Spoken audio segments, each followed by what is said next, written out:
I want you guys to take a deep breath with me. Really feel it get all the way to the bottom of your lungs. Spread your ribs out, get the big breath belly. Let it out. You take about 20,000 breaths a day, and you likely don't notice most of them. But each one you take is life or death. It's the most important breath you've ever taken. And in the silence between those breaths is your inner voice, the one that tells you who you are. I'm a martial arts instructor. I use breath as the tool of my trade. So it helps coordinate my body's movements. It centers my meditation. It calms my mind. It regulates my heart rate. But even I took my breath for granted until I lost it. In 2021, I got COVID before there were vaccines. And within days, I was in the hospital gasping. On what became the hardest night of my life, a nurse leaned into me and said, "If you can't turn this around, you are not going to make it." I did make it home, but my breath didn't.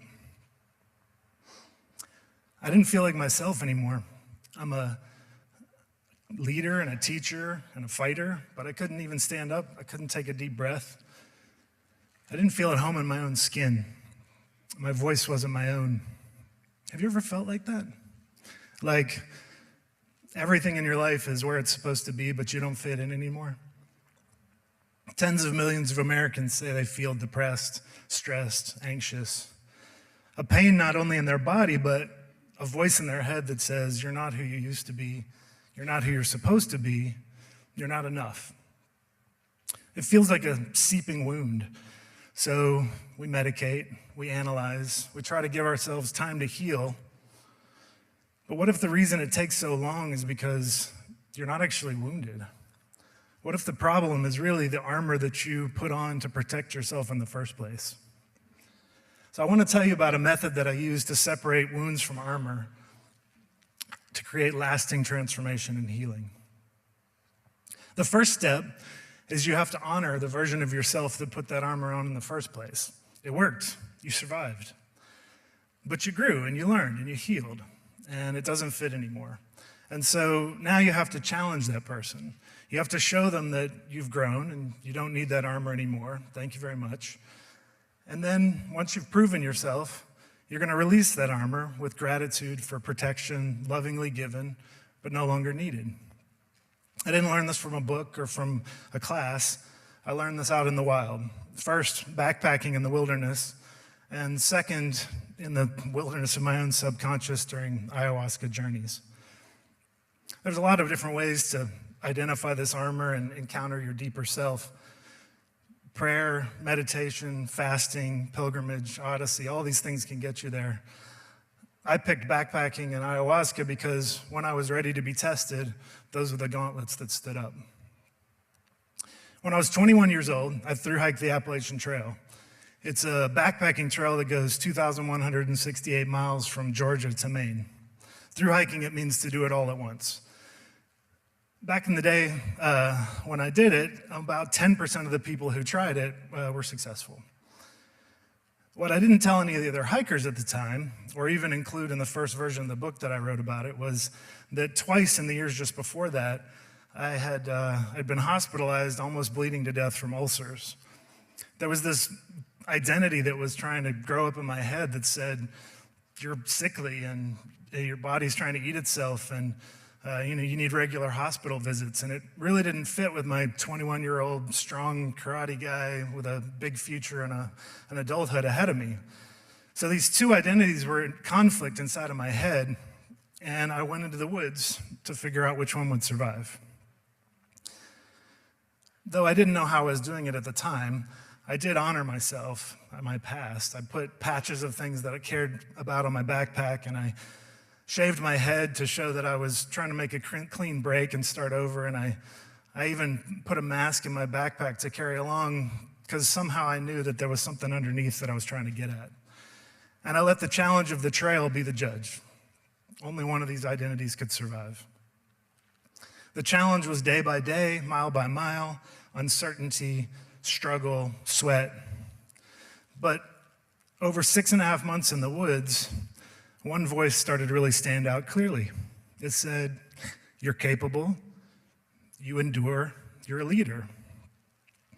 So on the final day, as we climbed the last mountain in the dark because we wanted to see the sunrise from the top, I wore that mask representing my old identities.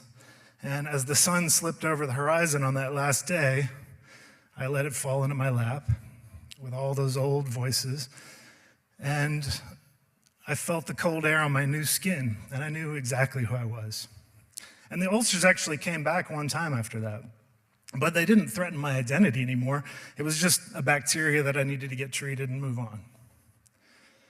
Let's take a deep breath. What kind of stories have you got in your head that don't match up with who you are anymore? After the trail, I found that there were other voices bouncing around in there as well.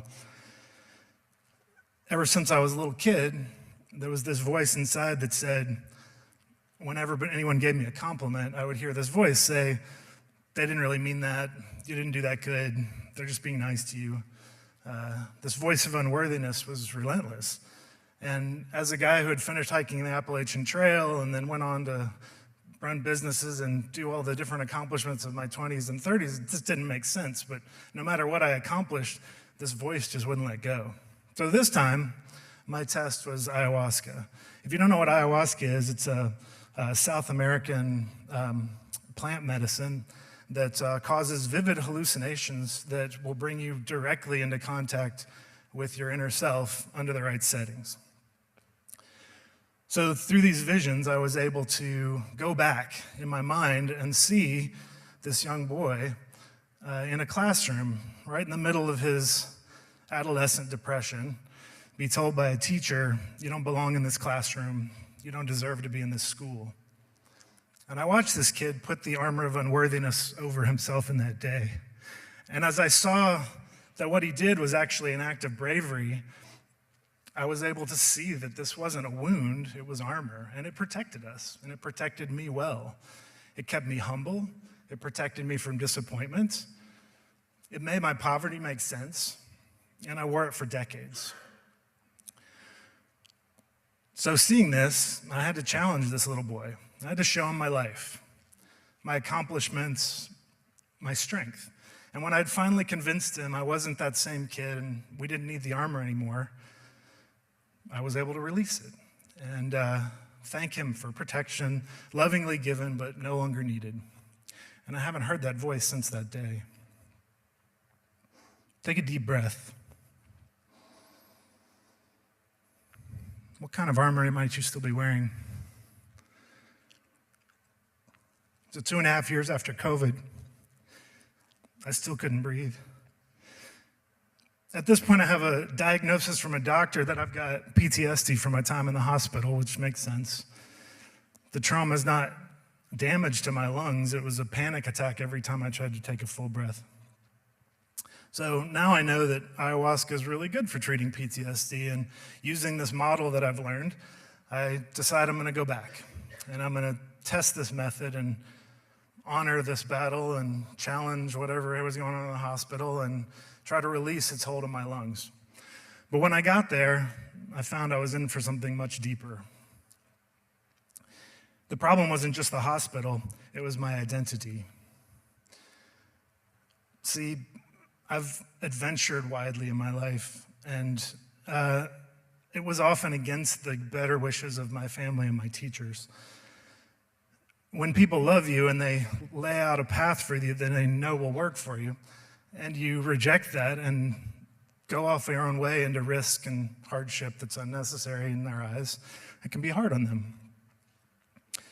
So I remember in the beginning when I told you that this nurse said, if you can't turn this around, you're not going to make it. So through these visions, I was able to go back to that night.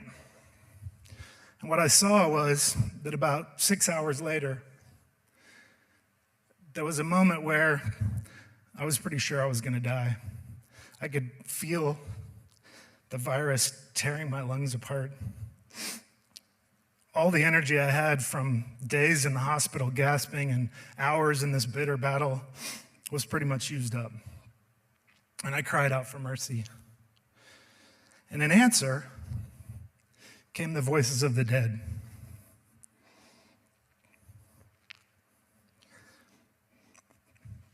They said, we were right to fear. You're not strong enough to do this your way. And so, to protect me from my own adventurous strength, they took away my lungs. So I had to face them one by one. As I argued back and forth with these dead men, I told them about my life.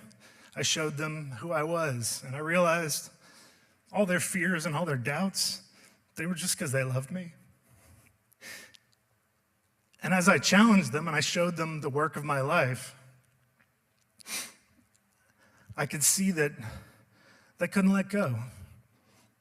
All the accomplishments I've made, all the community that I've built, everything I'm proud of, even the things that were wildly beyond what they dreamed for me, they couldn't see it, partially because they were dead, but partially because it wasn't their life. They had tried to teach me about their lives, and I was living my own. And so I finally had to forgive these loved dead men for not being able to see me, and finally let go of the hold that they had on my life. And after 2.5 years of weakness and struggle, my lungs came back. Take a deep breath. What do the voices inside you say about who you are? See, when you feel like you don't fit in your own body, you're not broken. And I have to say that one more time because it's a really deep truth, but it's wrapped in a Hallmark card note that's easy to toss in the recycling. See, you're not broken, you survived. You healed, you grew. And the discomfort you feel is not the story of your wounds, it's the story of your strength. You're just outgrowing your armor. And the way you take it off is this. First, you have to honor that part of yourself that put it on. Not only do you just need to see that it's armor and that you were brave to do it, but by taking responsibility for it, you become the one who can take it off. But now you need to challenge them. Your mind is very sharp. You can't just tell it you want to change. Your mind needs to see your power. So you need to go through a test, something that your old self couldn't do. You need to show your mind that you have new powers, you have access to new truth, the ability to contain new truth. And when you come out of that challenge, bloody, sweaty, maybe metaphorically, maybe really, you're going to release that armor. And you're going to thank them and give them gratitude for protection lovingly given, but no longer needed. And then you're going to feel the cool air on your fresh new skin, and you're going to know who you really are. Take a deep breath. What voice inside of you is telling an old story? Take a deep breath and have the courage to release the past and enter the wilds of who you're becoming now. Take a deep breath and don't take it for granted.